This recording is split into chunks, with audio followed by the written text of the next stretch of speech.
So just right off the bat, the team's composition doesn't have a lot of spacing due to the fact that there isn't a very big three-point presence on the team. So we have to understand our spacing. We have to understand the spaces where we'll be able to operate. So in this instance right here, trigger clears to the left side block.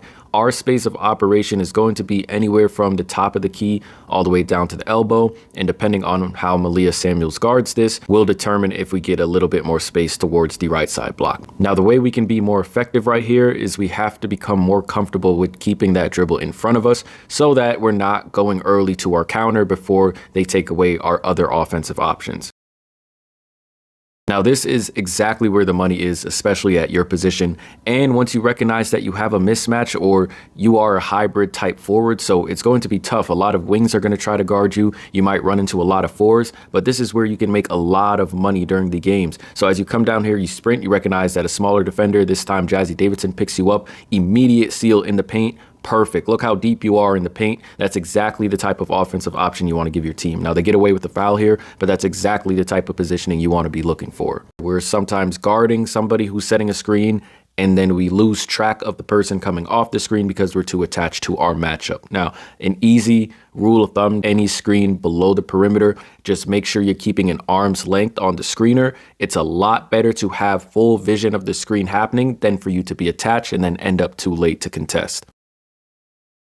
I'm including this in the breakdown just because I wanted to show you one of the easy opportunities you give your teammate just by getting a deep seal in the post. So check this out. We're on the wing. You get 2 feet kind of below your matchup. And now that just opens up the lane for, I think this is Quigley, all the way to the basket for an easy layup. That's all coming off of your early and deep seal. This we're just bringing back to fundamental basketball. When we're contesting a left-handed shooter, we want to make sure our right hand is up. When we're contesting a right-handed shooter, we want to make sure our left hand is up. It's all about being on balance just in case they don't shoot the ball. So again, the spacing is going to be a little bit more congested and a little bit tighter this year due to the lack of three-point presence. So we have to be hyper aware of when we have opportunities to go 1v1. Now, we hit this person while we're backing down in the post and they move back. Hit them again. If you hit somebody and they back up, hit them again. If the defense can't stop you, if the defense doesn't stop you, keep going. Keep going until they do something to try and stop you, which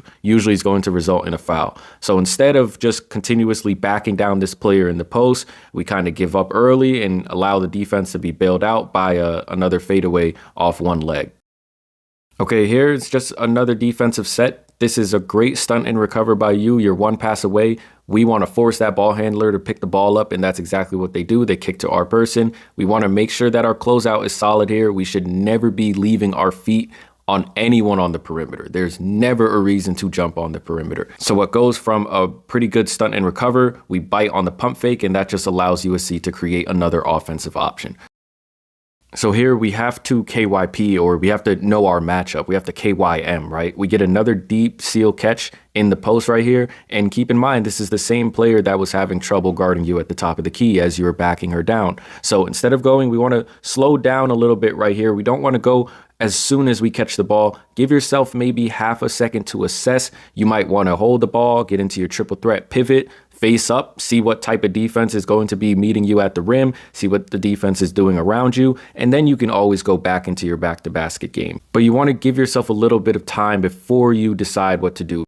So here might be a better example of what we were just talking about, but we have a nice seal on the left side of the floor, and look at this. We have all this space to operate with, right? We can take our time here. The very first thing we want to do in the post after we get our positioning, once we receive the ball, we have to assess the defense. Assess your pocket of space. If we just look over our shoulder, whether we want to turn, pivot into a face-up position so we can see a little bit more, or if we're securing the ball and we want to check over our shoulder, we should be seeing that there's a help defender in the paint, help defender on the wing, just giving ourselves a little bit more information before we go into our post move. As we catch this ball, we kind of just immediately put the ball on the ground, and then we're just kicking out anyway. Make sure you take the time to read the defense first before doing anything else. We do a great job of filling the lane, especially in transition, but one thing to keep an eye out for, do not bail the defense out. Don't give them an easy way out. So here we are running the floor, and if we just continuously sprint ahead of the defender is not even ready to guard. But look at the route we run. Instead of running to keep the defender on our outside and us on the inside, we decide to run to the outside of the defender and basically give the defender inside position. Here's a better example of what we just talked about. We have to remember the goal of the post is trying to get the deepest position possible. So we don't want to step in front of the defender because we're just giving them an easy way out. Make the defender guard you. So if you stop right here, 1 foot on the block, 1 foot in the paint, the defender has to now go find you. And whether they try to front you in the post, you have the inside positioning. Whether they try to get behind you, well, now you have a very deep position in the post and you have the advantage. All right, this we have to change immediately because like I said, the spacing on the team is going to be congested this year due to a lack of three-point shooting. So one of the ways we can create space is through our screens. We cannot set Breanna Stewart level screens for the entire season. We have to hit somebody. So we can't just set these NBA screens where we're just standing in the middle of nowhere. We're not hitting anybody. Now we're just making the defense get even more congested. We have to hit somebody on these screens. Your screen, you picking out one of the guards or picking out one of the wings will open up the offense for everyone else. Now, even though we made this shot, we committed cardinal sin number 1 of the post. We do not dribble with our right hand on the left side of the hoop, and we do not dribble with our left hand on the right side of the hoop. If you're dribbling with your right hand on the left side of the hoop, you now have no vision, meaning you cannot see if they're going to bring a double team straight from the corner. You can't see the top of the floor. So if we're on the left side of the hoop, we want to make sure that we're dribbling with our left hand.